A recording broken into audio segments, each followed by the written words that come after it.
तो हमने अपनी पिछली क्लास में त्रिभुज और वर्ग जो बल है, परिणामी बल, उसे निकालने पर 2-3 उदाहरण लिए थे बड़े सरल से बोर्ड परीक्षाओं के लिए, चतुर्भुज में, वर्ग में और समकोण त्रिभुज में या समबाहु त्रिभुज में परिणामी बल लिखने का तरीका। ठीक, अब इसके बाद आते हैं विद्युत क्षेत्र यानी इलेक्ट्रिक फील्ड।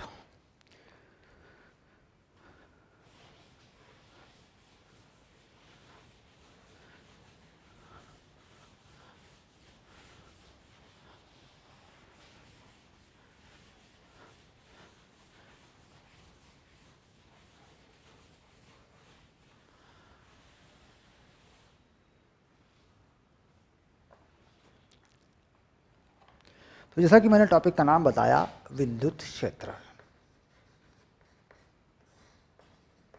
देखिए बड़ी इंपॉर्टेंट चीज़ है, बहुत ही बढ़िया इंपॉर्टेंट चीज़ है, इलेक्ट्रिक फील्ड,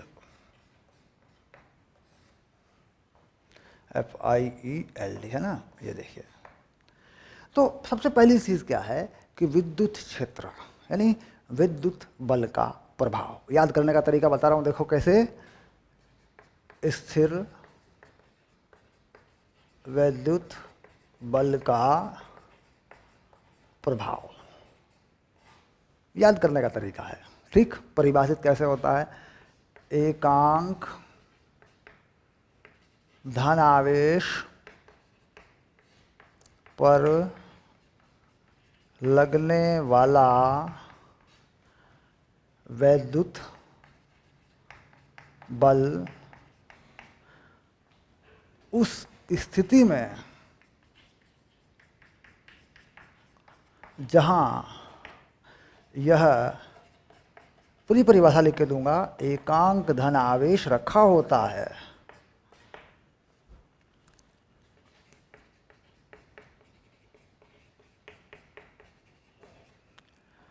विद्युत क्षेत्र या विद्युत क्षेत्र, विद्युत क्षेत्र लिख देते हैं, वैद्युत नहीं लगाया करते। विद्युत में कोई गतिमान अवस्था है, कहीं कुछ है तो वैद्युत नहीं लगाते, विद्युत लगा देते हैं।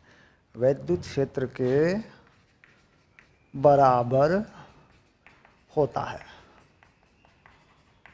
ठीक, सही। और पूरी जो परिभाषा है उसको समझ लें एक बार।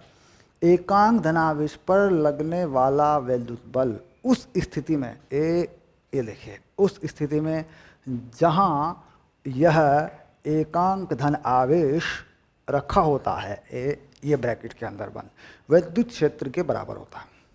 यानी एकांक धनावेश पर लगने वाला बल या विद्युत बल विद्युत क्षेत्र के बराबर होता है। लेकिन इसमें कंडीशन क्या है भाई? वहां पर जहां पर ये धनावेश, एकांक धनावेश तुमने रखा है। अब देखो कैसे परिभाषित कर लेते हैं। FQ0, ठीक, और ये बन गया तुम्हारा E यानी विद्युत क्षेत्र। ऐसे ये हो गई परिभाषा के अनुसार जो है सूत्र हो गया इसका। इसमें क्या है? E क्या बना दिया? E बना दिया विद्युत क्षेत्र, और F बना दिया विद्युत बल, और Q0 बना दिया कोई परीक्षण आवेश। परीक्षण आवेश क्यों कह रहे हैं? परीक्षण धनावेश, क्योंकि ये परीक्षा करने के लिए है, ये बताने के लिए है। ये हो गई परिभाषा। ठीक, अब यहां पर E की परिशुद्धता के लिए क्या लिखेंगे बच्चों? E की परिशुद्धता के लिए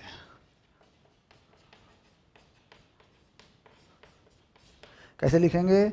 E बराबर लिमिट, है ना, Q0 की सीमा 0, F अपॉन Q0, इन पे लगाएंगे सदिश राशि।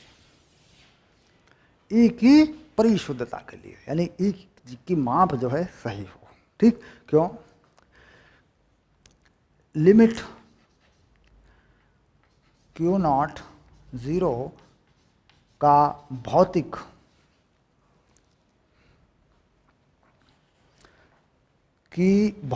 है ना, सार्थकता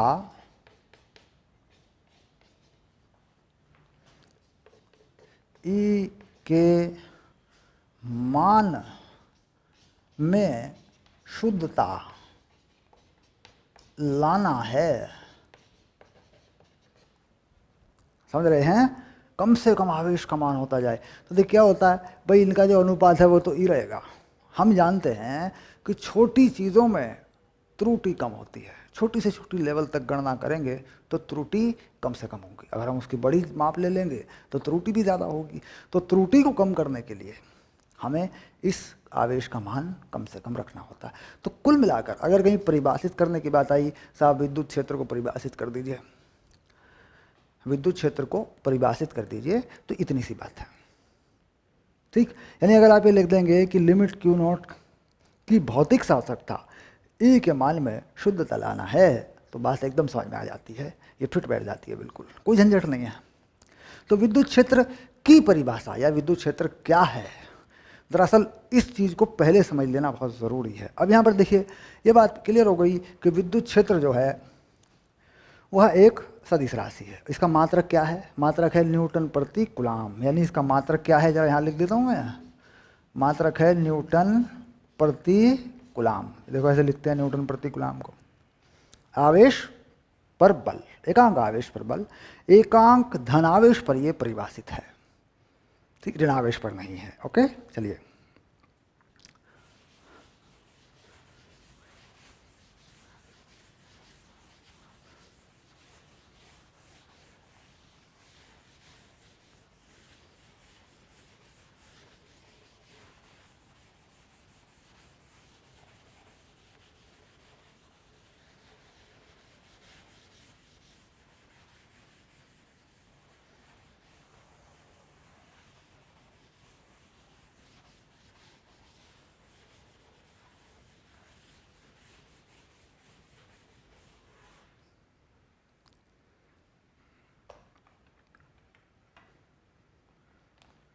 अब बात आती है कि फॉर्मूला क्या बनाएं। तो एक फॉर्मूला बनाने के बाद फिर हम उन सवालों पर चलेंगे जो परीक्षा में आते हैं। पहले फार्मूला बना लेते हैं फिर आगे बढ़ेंगे, ठीक है। चलिए, अब आया बिंदु आवेश के लिए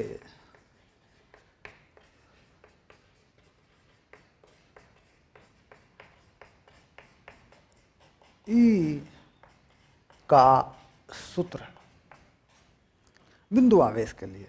तो बिंदु आवेश के लिए ई का सूत्र, तो हम जानते हैं किसी भी आवेश का प्रभाव एक गोलीय पृष्ठ पर फैला होता है। गोलीय पृष्ठ पर, यानी किसी आवेश के चारों तरफ एक गोला हो, उस गोले के पृष्ठ पर चारों तरफ उसका प्रभाव है, यानी बल जो है कहीं भी रख दो किसी भी आवेश को लग जाता है, यानी त्रिविमीय संरचना पर आवेश का प्रभाव फैला होता है। तो हम क्या करते हैं कि मान लीजिए कोई धनात्मक आवेश ले लेते हैं प्लस क्यू, ठीक, और इसकी वजह से हम यहाँ देखना चाहते हैं इस बिंदु P पर विद्युत क्षेत्र। तो यहाँ से इसकी दूरी जो है R लेंगे, ठीक, और जो सदिश है उसको परिभाषित करेंगे R सदिश। तो R की जो दिशा है, दरअसल R की जो दिशा है वह आवेश से P की तरफ है, ठीक। R की दिशा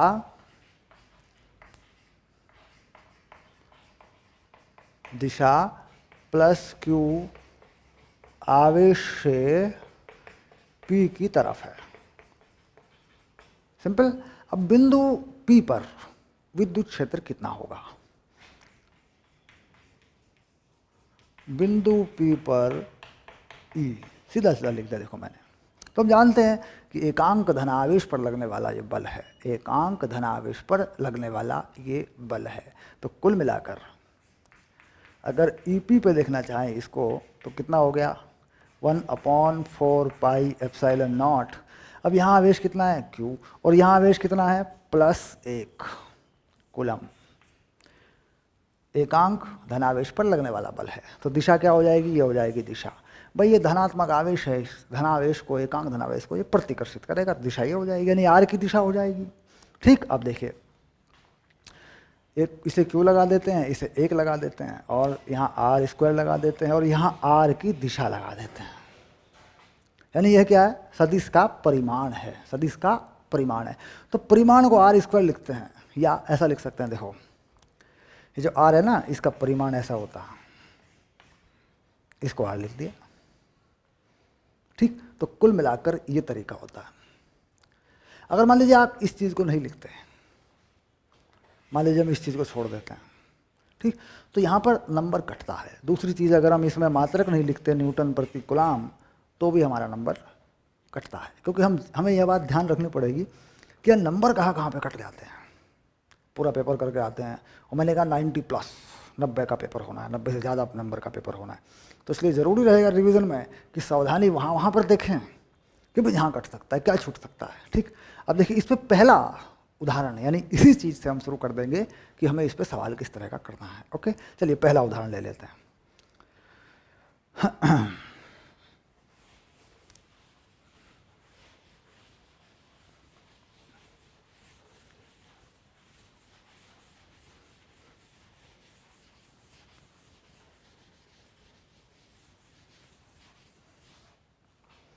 बिल्कुल साधारण सा उदाहरण लिखता हूँ, ओरिजिनल कॉन्सेप्ट, बिल्कुल ओरिजिनल चीज़ पूछता हूँ, इसी पे आपसे मैं उदाहरण लेता हूँ मैं पहला। ठीक, एक बिंदु आवेश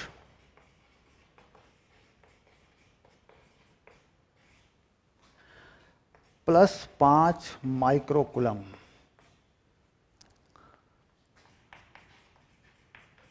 स्थिति 2, 3, 8 पर रखा है। इसके कारण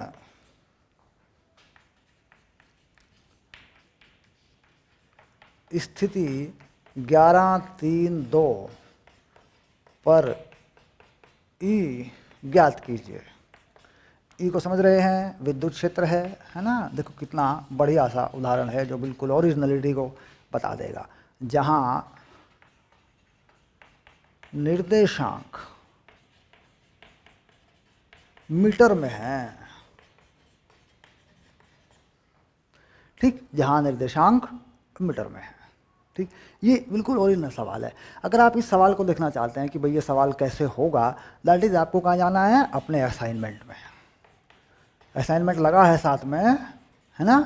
अपने असाइनमेंट में ये क्वेश्चन मिल जाएगा आपको, जो कहते हैं इसको समझना, क्योंकि रिवीजन में जो चीज़ एटलीस्ट फोकस्ड कर देगी असाइनमेंट के अंदर, उसको बताने की आवश्यकता नहीं है। तो इसको असाइनमेंट में देख लेंगे, हल कर लेंगे, सॉल्व कर लेंगे। ठीक, आगे चलिए।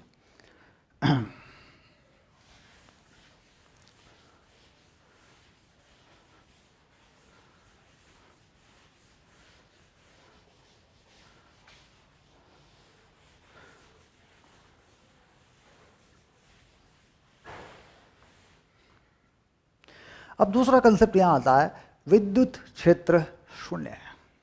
क्या? विद्युत क्षेत्र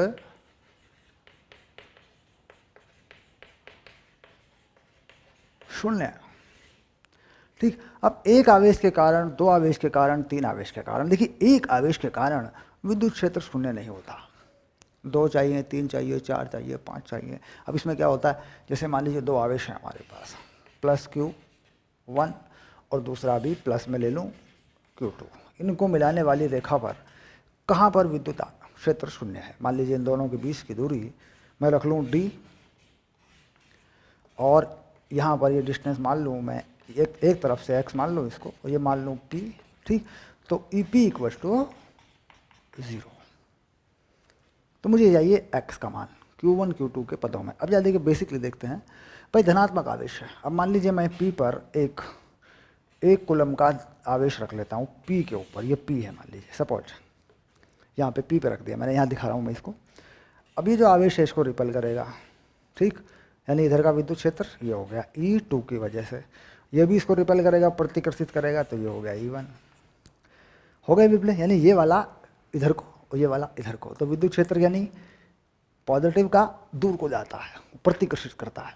तो इसका Q1 का इधर को हो गया और Q2 का इधर को हो गया।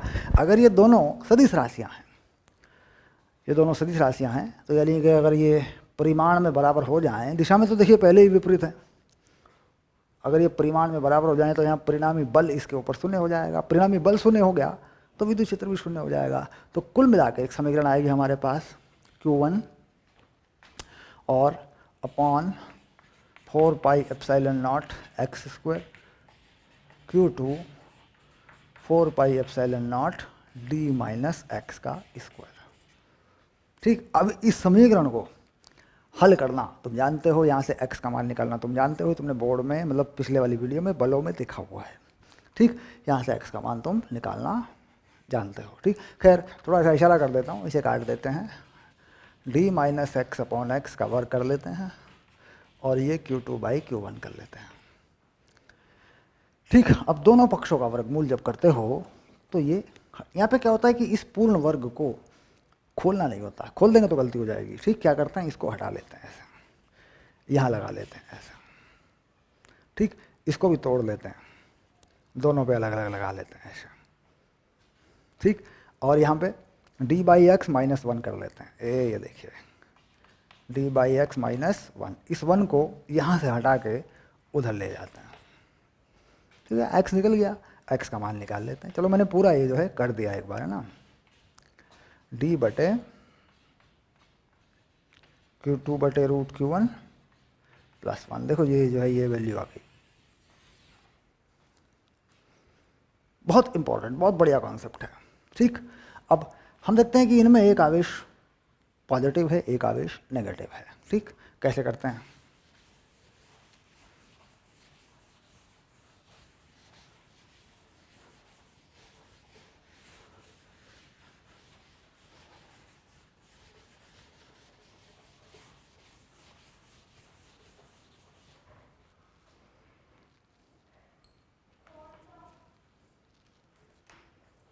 चलिए एक छोटा सा फॉर्मूला और बना लेते हैं। मान लीजिए हमारे पास ये जो आवेश है ये पॉजिटिव है, पॉजिटिव Q1, और ये आवेश नेगेटिव है ना, और ये नेगेटिव Q2 है, और इनके बीच में जो दूरी है पहले की तरह वो मैंने d मान ली है।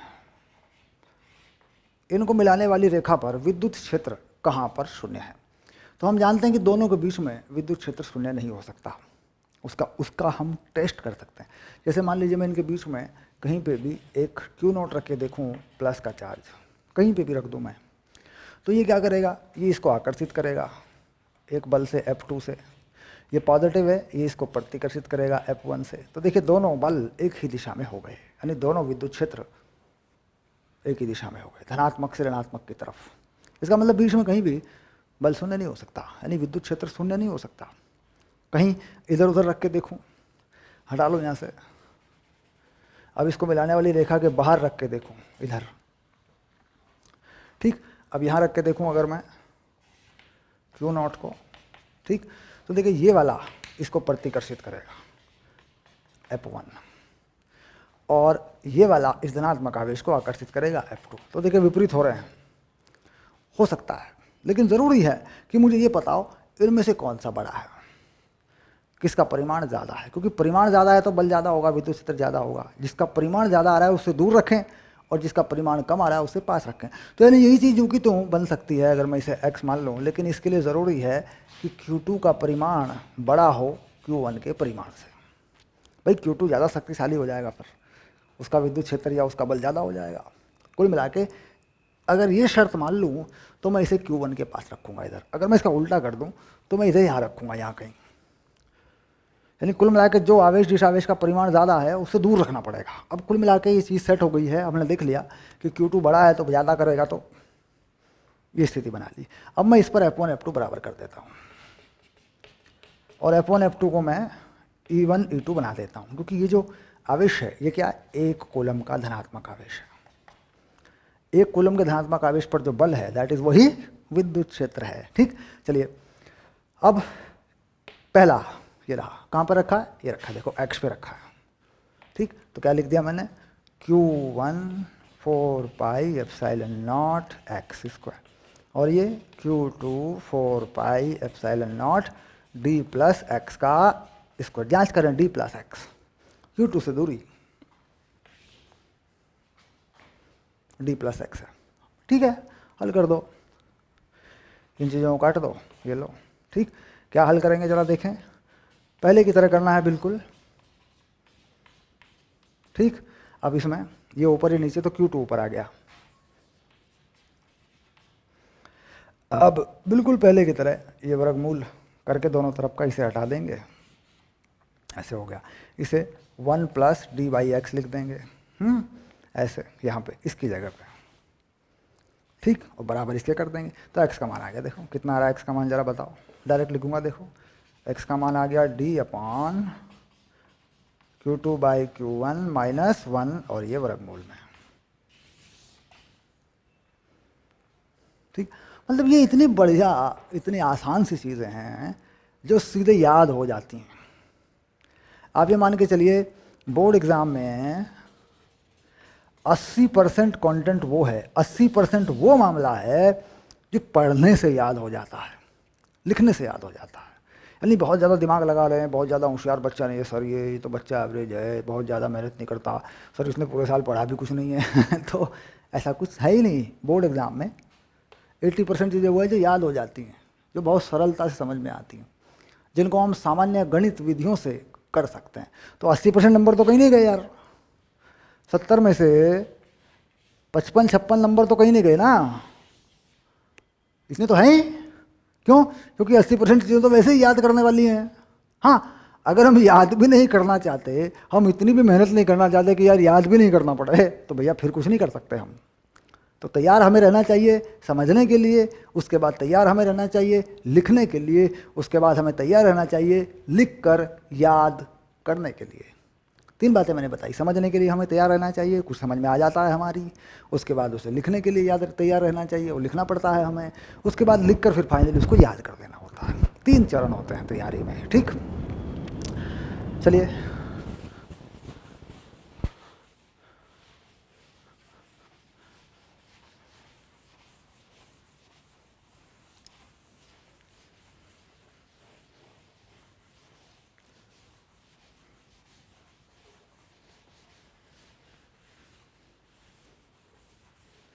विद्युत क्षेत्र शून्य, कोई भी परिमिति हो उसमें कोई भी त्रिभुज हो, चतुर्भुज हो, 2 आवेश हों, 6 आवेश हों, 5 आवेश हों, उस परिमिति पर अगर समान आवेश रखे हों तो उसके केंद्र पे विद्युत क्षेत्र शून्य होता है। देखिए कैसे, मैं बना के दिखाता हूँ। मान लीजिए 2 समान आवेश हैं, ठीक, इनके बिल्कुल मध्य बिंदु पर E जो है वो 0 है। क्यों? क्योंकि दोनों आवेश समान हैं और दोनों के एक दूसरे की दूरी बराबर है, x। यानी अभी हमने देखा कि समान आवेशों में चाहे प्लस के हों चाहे माइनस के हों, बिल्कुल बीच में जाएंगे तो क्या होगा, विद्युत क्षेत्र समान होगा, वो एक दूसरे को कैंसिल कर देता है। 3 आवेशों में अगर समबाहु त्रिभुज है, ठीक, तो समबाहु त्रिभुज का केंद्र, जरा समबाहु त्रिभुज का केंद्र यहाँ पर फील्ड 0 होता है जब हम इस पर समान आवेश रख देते हैं। बड़ी इंपॉर्टेंट बात है ये, कैंसिल हो जाते हैं फील्ड एक दूसरे से समान आवेशों में, केंद्र पे विद्युत क्षेत्र 0 है। ठीक, वर्ग में देखते हैं, इस कंसेप्ट को तैयार रखना क्योंकि इस कंसेप्ट पे ना मान के चलो सवाल आया पड़ा है बोर्ड में। ठीक, अब plus Q plus Q plus Q, तो इस वर्ग के केंद्र पे जाते हैं तो एक दूसरे को ये विद्युत क्षेत्र कैंसिल कर देते हैं, केंद्र पे विद्युत क्षेत्र शून्य हो जाता है। इसका इसको कर देगा, इसका इसको कर देगा, फिनिश। ठीक, अब समषटभुज बनाओ या कोई भी कुछ भी बनाओ। देखो समषटभुज बना के देता हूँ, एक ये देखो ये बन गया, ये देखो ये बन गया। इस पे सभी आवेश रख दें, क्यू क्यू, सभी कोनों पे समान आवेश रख दें, तो इसका जो केंद्र है वृत्त का, जहाँ से ये समषटभुज बना है, यहाँ पर भी विद्युत क्षेत्र 0। समषटभुज, समपंचभुज, कोई भी किसी भी तरह का समबाहु या समबहुभुज कोई भी हो और आवेश समान होने चाहिए। ठीक, अब यहाँ से एक छोटा सा लॉजिक निकल के आता है जिस पर क्वेश्चन बनता है, अक्सर बन जाता है।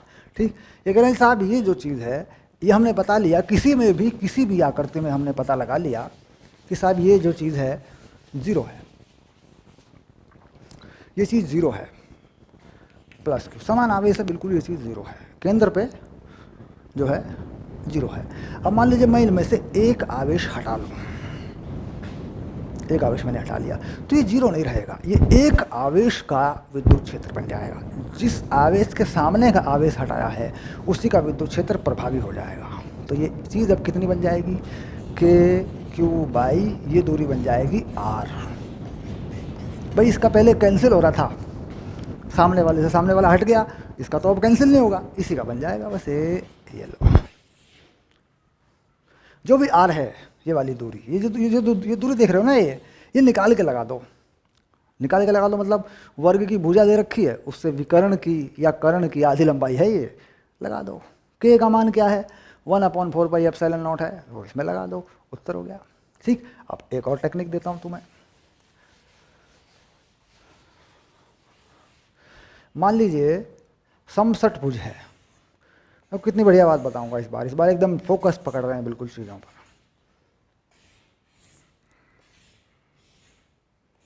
ये रहा समषटभुज, इसके सभी कोणों पर आवेश है।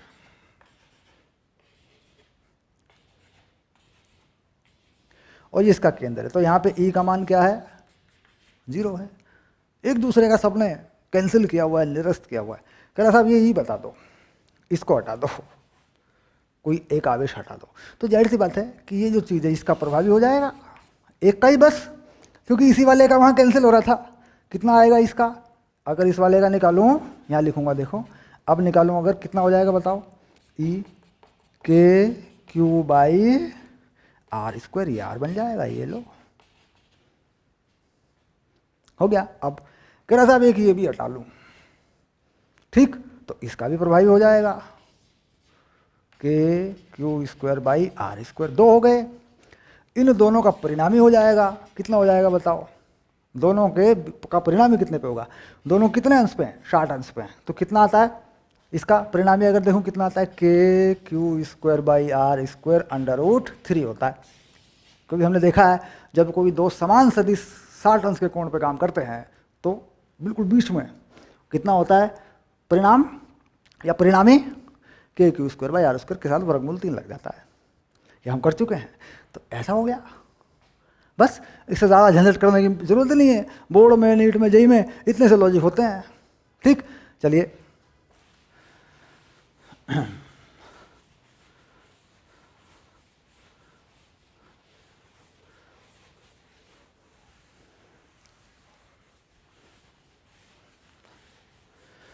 तो ये मामला चल रहा था विद्युत क्षेत्र शून्य होने का। ठीक, अब बात करते हैं विद्युत क्षेत्र रेखाएं। इंपॉर्टेंट चीज है विद्युत क्षेत्र रेखाएं।